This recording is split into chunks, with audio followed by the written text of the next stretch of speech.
सोनीपत जिले में त्योहारी सीजन को देखते हुए खाद्य सुरक्षा विभाग ने मिलावटी एवं अस्वच्छ खाद्य पदार्थ के खिलाफ अभियान तेज कर दिया है।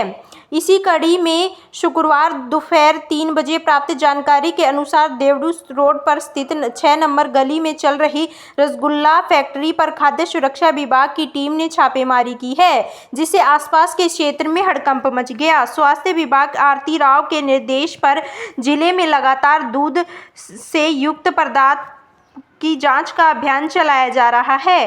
खाद्य सुरक्षा अधिकारी डॉक्टर वीरेंद्र यादव ने बताया कि छापेमारी के दौरान फैक्ट्री में भारी अनियमितताएं पाई गई हैं। सबसे बड़ी लापरवाही साफ सफाई को लेकर देखी गई है। कई ड्रामों में रसगुल्ले खुले पड़े थे और जिसमें मक्खियां पाई गई हैं। ड्रामों को कपड़े से ढका तक भी नहीं गया है। यह स्थिति बेहद गंभीर थी, क्योंकि ऐसे उत्पादन सीधे लोगों के स्वास्थ्य पर असर डालते हैं। डॉक्टर वीरेंद्र यादव ने बताया कि मौके पर लगभग 800 किलो तैयार व अर्ध तैयार सामग्री को नष्ट करवा दिया गया है। रसगुल्ला और उसकी चाशनी को वहीं डंप कर दिया गया है, जिसके साथ ही गुलाब जामुन और रसगुल्ले के सैंपल लेकर लैब में जांच के लिए भेज दिए गए हैं। रिपोर्ट 14 से 15 दिनों में आने की संभावना है, जिसके बाद आगे की कार्रवाई अमल में लाई जाएगी। उन्होंने यह भी बताया कि सुबह गोहाना क्षेत्र में घी और पनीर के नमूने भी लिए गए हैं। विभाग को गुप्त सूचना मिली थी कि देवडू रोड क्षेत्र में चल रही फैक्ट्रियों में स्वच्छता नियमों का पालन नहीं हो रहा है, जिससे लोगों को बीमार होने का खतरा बढ़ रहा है। इसी सूचना के आधार पर यह कार्रवाई की गई है।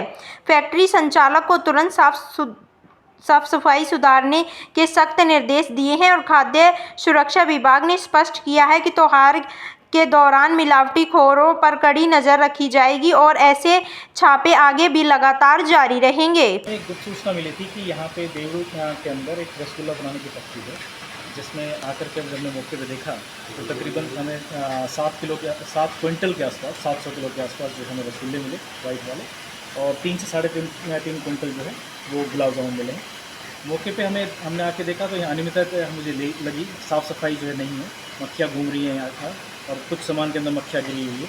तो करीबन 4 क्विंटल माल ऐसा है जो कि खाने लायक नहीं है, उसको हम मौके पे भी डिस्ट्रॉय करवा रहे हैं। और बाकी जो है माल है उसमें से हमने सैंपल ले लिए हैं। आगे कार्रवाई जो है वो सैंपल की रिपोर्ट आने, एनालिसिस रिपोर्ट आने के बाद उसको कर दी जाएगी। सर कितने दिन बाद जो है इसकी रिपोर्ट आ जाएगी? 14 डेज़ बाद आएगी। लेकिन हमने जो माल जिसमें सैंपल लिए हैं उसका फिजिकल टेस्ट करके देखा है कि अगर उसमें कोई खट्टापन होता या उसमें कोई दुर्गंध आ रही होती तो मैं सारे के सारे माल को चाहिए कितना भी था सबको इसको डिस्ट्रॉय करता। क्योंकि देखिए स्वास्थ्य के साथ खिलवाड़ है ये कि मक्खियाँ उसमें है और आप उस मक्खियों वाला रसगुल्ला जो है आप सप्लाई कर रहे हो, तो ये अपने छोटे मुनाफे के लिए लोगों के स्वास्थ्य के साथ खिलवाड़ नहीं होना चाहिए। कितने रुपए किलो ये बेचते हैं मार्केट में, रिटेल रूप में? ये करीबन मेरे ख्याल से 180 से 200 रुपये के आसपास। कितना रुपये बेचते हैं? 140 रुपये के जी बेचते हैं ये, जो कि हमें जो आम दुकानदार के पास हमें मिलेगा तो वो 250, 200, 300 रुपये किलो भी आसपास बेचते हैं। सर जिस तरह